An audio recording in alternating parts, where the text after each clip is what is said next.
Maya Jenkins stood in the hospital room, holding the hand of a woman who had no one else. Mrs. Eleanor Hartford was dying. Stage 4 cancer. No family listed. No visitors in 3 months. Just Maya, the night nurse, who stayed late, who talked to her, who made her laugh even when the pain was unbearable. "Promise me something," Eleanor whispered that final night, her voice barely there. Maya leaned closer. "Anything. Take care of Biscuit. He's all I have. Everything." Biscuit was Eleanor's golden retriever. 12 years old. Gray around the muzzle. The hospital staff thought Maya was crazy for agreeing. A dog in her tiny apartment with her nursing schedule? But Maya saw something in Eleanor's eyes, something desperate and true. "I promise," Maya said. Eleanor died 3 hours later. What Maya didn't know was that this promise would change everything. That taking care of one old dog would lead her to a discovery so shocking it would make national news. That buried in Biscuit's doghouse in Eleanor's abandoned backyard was $4 million in cash. But that's not even the most unbelievable part. The most unbelievable part is what happened when Eleanor's estranged family found out. When lawyers got involved, and the police started asking questions. When everyone suddenly wanted to know why a black nurse from the South Side was the only person a wealthy white woman trusted. Let me show you exactly how this happened. Maya Jenkins was 32 years old and exhausted. She worked the overnight shift at Sacred Heart Hospital. 7 p.m. to 7 a.m., 4 nights a week. Sometimes 5 when they were short-staffed, which was always. Her apartment was a studio in Englewood, 600 square feet. Rent was $800 a month, which ate up most of her paycheck after student loans. She'd been a nurse for 6 years, still paying off the debt from school, still trying to save enough to move somewhere safer. Maya's mama raised her right. "Treat people with dignity," she always said, "especially when they're at their lowest." So Maya did. She was the nurse who sat with patients when they cried, who remembered their grandchildren's names, who stayed past her shift to hold someone's hand during bad news. She didn't do it for recognition. She did it because it mattered. Eleanor Hartford was admitted in September. Rich lady, 78 years old, had a house in Kenwood, one of Chicago's historic neighborhoods. But she came to Sacred Heart alone. No emergency contact. No power of attorney. Just a golden retriever named Biscuit that animal control had temporarily taken. The other nurses noticed it first. "That Hartford woman has nobody," they whispered during shift change. Must have done something terrible to end up that alone. But Maya didn't believe in gossip. She introduced herself on Eleanor's second night, brought her extra blankets, asked about Biscuit, whose picture Eleanor kept on her bedside table. Eleanor's face lit up. "He's my best friend. Had him since he was a puppy. He sleeps at the foot of my bed every night." Her eyes filled with tears. "Don't know what they're doing with him now." Maya made some calls, found out Biscuit was at the city shelter. She used her lunch break to visit him. Big golden retriever with sad eyes, tail wagging hopefully every time someone walked past. She took a photo, showed it to Eleanor that night. Eleanor cried. Real, deep sobs that shook her frail body. "Thank you," she whispered. "Thank you for seeing him, for seeing me." That's when Maya realized the truth. Eleanor Hartford wasn't a bad person. She was just alone, completely, devastatingly alone. But just when Maya thought she understood the situation, things took a darker turn. 2 weeks after Eleanor was admitted, a man showed up. Gregory Hartford, Eleanor's nephew. 50-something, expensive suit, gold watch. The kind of confidence that comes from never being told no. Maya was checking Eleanor's vitals when he walked in. "Aunt Eleanor?" he said, not looking at her, looking at his phone. "I heard you were here." Eleanor's whole body went stiff. Her heart rate spiked on the monitor, Maya noticed. "Gregory," Eleanor said quietly, "the doctors say it's not good." He finally looked up. Still not at Eleanor. At Maya. "Can we have some privacy?" Maya glanced at Eleanor, who gave the smallest nod. Outside the room, Maya watched through the door window. Gregory wasn't sitting, wasn't holding Eleanor's hand. He was pacing, talking fast. Eleanor was shaking her head. The conversation lasted for minutes. Gregory left without saying goodbye to anyone. Eleanor didn't speak for the rest of the shift. When Maya came back the next night, Eleanor was different, quieter, afraid. "You okay?" Maya asked gently. Eleanor stared at the ceiling. "He wants to know about my will, about the house, about everything I have." Her voice cracked. "I haven't seen him in 12 years. 12 years. And the first thing he asks about is money." Maya pulled up a chair. "You don't have to deal with that right now. I don't have anyone else." Eleanor's tears ran sideways into her hair. "My husband died 15 years ago. We never had children. Gregory is my only living relative. He never called, never visited. Not once after his mother, my sister, died." "What happened?" Maya asked. "Eleanor was quiet for a long time and made choices he didn't approve of. I married someone he thought was beneath us. I gave money to causes he called wasteful. I didn't live the life he thought I should live." She turned to look at Maya. "When I needed family, he disappeared. Now that I'm dying, he's back." Maya felt anger rise in her chest. Families that vanished until there was something to inherit. "Do you have a lawyer?" Maya asked. "I did. Died last year. I never got around to finding a new one." Eleanor laughed bitterly. "Guess I didn't think I'd need one so soon." Over the next 3 weeks, Gregory came back twice. Each visit left Eleanor more upset. Maya started documenting the heart rate spikes, the anxiety attacks that followed his appearances. The third visit, Maya overheard part of the conversation. "I'm taking Biscuit," Gregory said. "We can stay at my place until afterward." "No." Eleanor's voice was stronger than Maya had heard it in days. "You will not touch that dog. Don't be ridiculous. He needs somewhere to go." "He goes to Maya." "To your nurse." Gregory's voice dripped with disdain.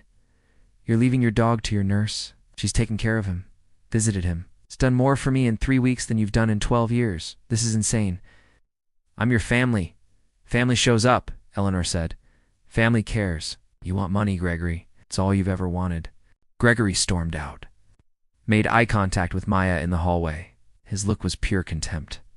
That night, Eleanor asked Maya to sit with her. "I need you to promise me something else," Eleanor said. "When I'm gone, take Biscuit to my house.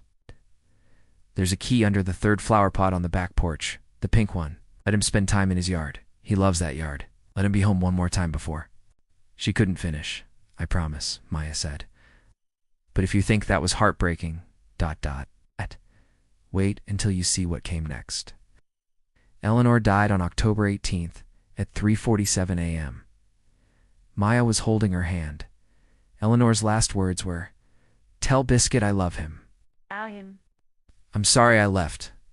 Maya cried in the break room for 20 minutes. Then she dried her eyes and finished her shift. 2 days later, she got Biscuit from the shelter. He was skinnier, sadder. When Maya knelt down, he buried his head in her chest and whimpered. She cried again, right there on the shelter floor. "Come on, boy," she whispered. "Let's get you home." Her apartment was tiny, but Biscuit didn't seem to mind. He lay by her feet, followed her from room to room. Slept at the foot of her bed, just like he'd done with Eleanor. But Maya kept her promise.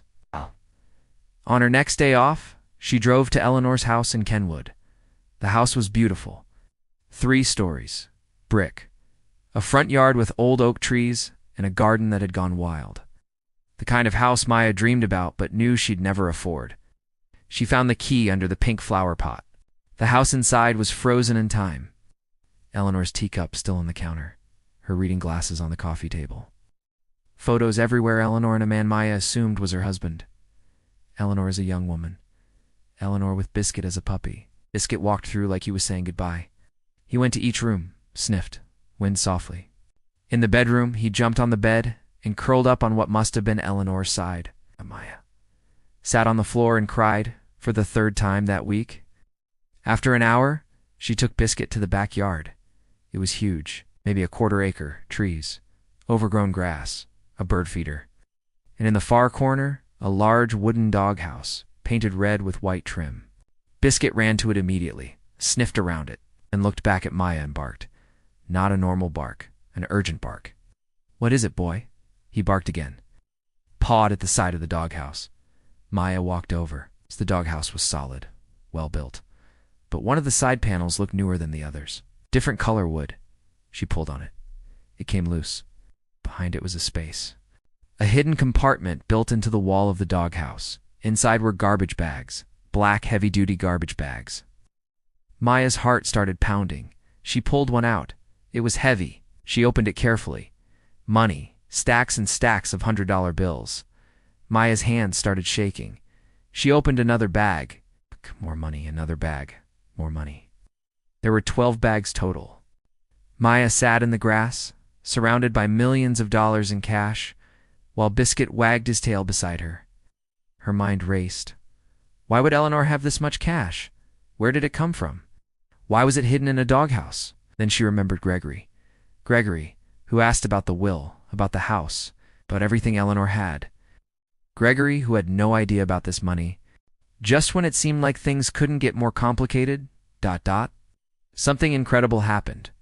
Maya didn't touch the money. She loaded Biscuit in her car, locked up the house, and drove straight to a lawyer's office.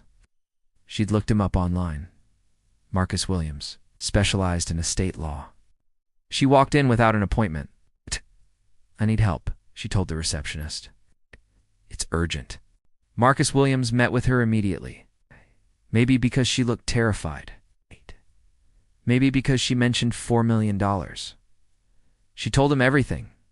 Eleanor, the promise, the dog.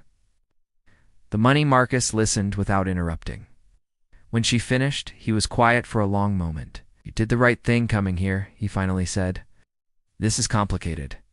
Over the next 2 days, Marcus made calls, contacted probate court, filed emergency motions, tracked down Eleanor's old financial records. What they discovered was stunning. Eleanor Hartford inherited money from her husband, a lot of money. But she'd been systematically withdrawing it for years. $50,000 here, $70,000 there, always in cash. Why? The answer was in her husband's old business files. Elena's husband, James Hartford, had made his fortune in real estate. But in the 1990s, he'd made some deals with some very questionable people. Not quite criminal, but close. When he died, Eleanor discovered documents that showed where some of that money really came from. She was horrified. But the money was already hers, already inherited, already legal in the eyes of the law. So Eleanor made a choice. She withdrew it slowly over years, put it in cash. And she planned to donate all of it to organizations that helped people her husband's business practices had hurt. Community centers in black neighborhoods, housing assistance programs, youth education funds. She'd kept meticulous notes. A ledger hidden in her bedroom safe with every organization listed, every amount designated. But then she got sick, too sick to handle it herself. And she didn't trust Gregory, didn't trust her husband's old lawyers, didn't trust anyone, except Maya. That's why she left Biscuit to Maya. The dog wasn't just a dog, he was the key. Eleanor knew Biscuit would lead Maya to the money, knew Maya would find it and wonder what to do. Knew Maya's character well enough to bet $4 million on it. It was a test and an act of faith. Marcus Williams found Eleanor's handwritten will in the house. Not legally filed, but dated and signed, left everything to Maya, the house, the remaining bank accounts, and any assets associated with Biscuit's care. She chose you, Marcus said. She chose you because in 3 weeks, you showed her more humanity than her own family showed in 12 years. But Gregory wasn't going to accept that. He filed a lawsuit within days, claimed undue influence, claimed Maya had manipulated a dying woman, claimed the will wasn't valid. The case made the news. Black nurse accused of stealing inheritance. Family fights for elderly aunt's estate. The comments online were vicious. People who didn't know Maya, didn't know Eleanor, didn't know anything. They had opinions. Some supported her. Most didn't. Maya couldn't go to work without reporters following her. Couldn't take Biscuit for a walk without cameras. Her apartment building manager asked her to leave. She moved in with her mama in Bronzeville, slept on the couch, cried herself to sleep most nights. Baby, her mama said, the truth always comes out. Always. The court hearing was brutal. Gregory's lawyer painted Maya as a predator, a manipulator, someone who took advantage of a vulnerable, dying woman. She saw an opportunity, the lawyer said. A wealthy patient with no family. She swooped in, made promises, isolated Mrs. Hartford from her family. Maya sat at the defense table, shaking, Then Marcus Williams stood up. He presented Eleanor's medical records, showed every time Gregory visited, showed the heart rate spikes, anxiety attacks, the documented distress. He presented testimony from other nurses, from doctors, all saying the same thing. Maya was professional, kind, and never once asked Eleanor for anything. He presented Eleanor's ledger, her notes about the money, her plan to donate it, her distrust of Gregory. And then he played something no one expected, a video. Eleanor had recorded it on her phone 2 days before she died. Her hands were shaking. Her voice was weak. "My name is Eleanor Hartford. I'm of sound mind. I know I'm dying. I want to make something very clear. My nephew Gregory hasn't been part of my life for over a decade. He appeared only when he thought there was something to gain. Maya Jenkins, my nurse, has shown me more compassion and care than I've received in years. I'm leaving everything to her because she earned it, not through manipulation, through kindness, through seeing me as a human being. I trust her to do what I couldn't finish. To give this money to people who need it? To make something good come from something that started so wrong? This is my choice. My free choice. And I'm grateful to have made one friend before I died." The courtroom was silent.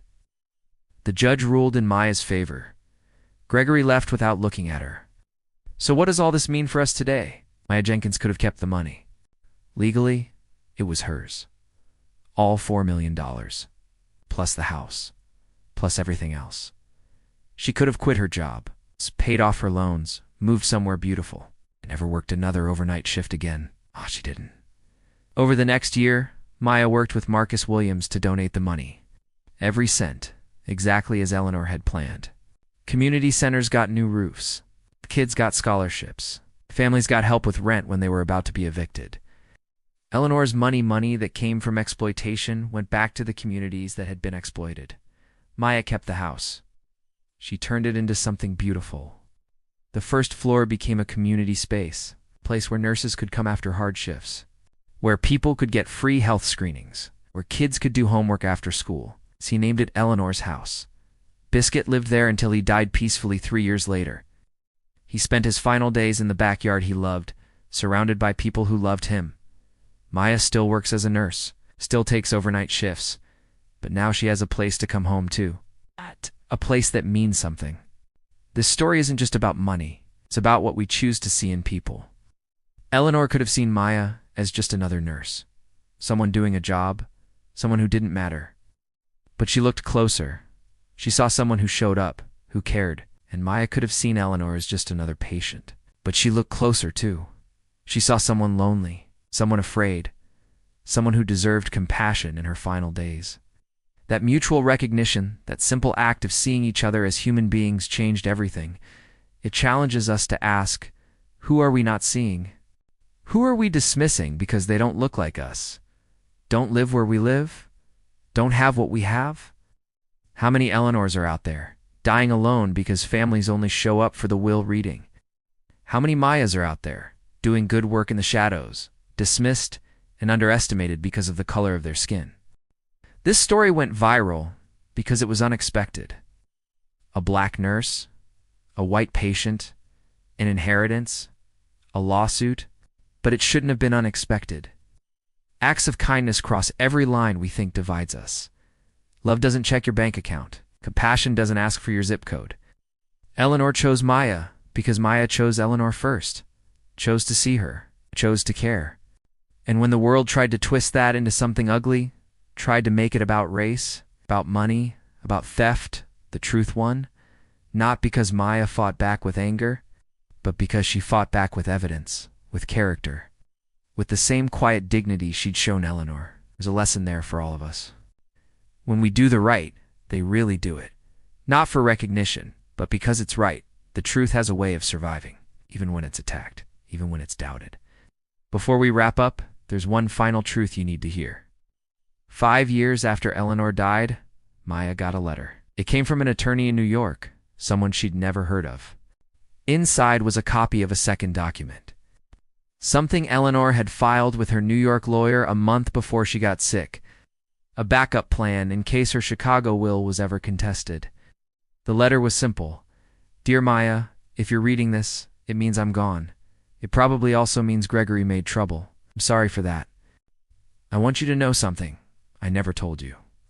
I had a daughter once. She died when she was 33.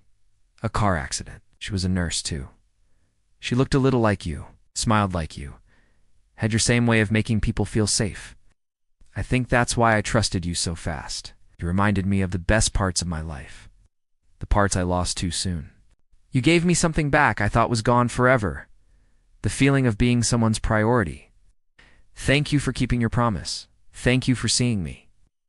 Love, Eleanor. Maya cried reading it. Not sad tears, grateful tears, because she finally understood the full weight of what had happened. Eleanor hadn't just left her money. She'd left her legacy. She'd chosen Maya to carry something forward, to prove that kindness matters, that showing up matters, that seeing people, really seeing them, can change the world. Today, Maya runs Eleanor's house full-time. She hired other nurses to help. They offer free clinics on weekends. The house is painted yellow now, bright and warm. There's a garden in front that Maya planted herself. Flowers everywhere. A bench with Eleanor's name on it. Out in the backyard, the doghouse is still there. It painted fresh every spring. Empty now, but preserved. Maya gives talks sometimes. At nursing schools. At community centers. People want to know her secret. How did you know she'd leave you everything, they ask. I didn't, Maya always says. That's not why I helped her. Then why? 'Cause she needed someone. That's it. That's the whole reason. It sounds simple because it is simple. We make things complicated, create hierarchies of who deserves our kindness, who's worth our time, who matters enough to show up for. But Maya's story strips all that away. Eleanor was dying. Maya was there. Everything else grew from that moment. The money, the house, the court case, the national attention. All of it happened because one woman decided another woman deserved dignity. That's the power we all have. Not the power to leave millions of dollars. Most of us won't ever have that. But the power to see someone, to show up. To keep a promise even when it's inconvenient. Maya's life isn't perfect now. She still works hard. Still worries about bills sometimes. Still gets tired. But she has something most people spend their whole lives searching for. The knowledge that she lived according to her values. That when it mattered, she chose right. And Eleanor, she got something too. She got to die knowing someone cared, knowing she wasn't alone, knowing her final act wasn't giving money to someone who'd ignored her for years, but giving opportunity to someone who'd earned it through simple, consistent humanity. There's a photo on the wall at Eleanor's house. Eleanor and Maya together. It's taken by another nurse during one of Eleanor's last good days. Under it, there's a quote Eleanor loved. We're all just walking each other home. That's what they did for each other, in different ways. It's for different reasons, but the result was the same. They saw each other's humanity, and they honored it. So here's the question this story leaves us with. Who are you walking home? Who needs you to show up? Who needs you to see them, really see them, past all the noise and judgment and assumptions? Because sometimes the hardest stories are the ones that heal us all. And sometimes the smallest acts of kindness are the ones that echo forever.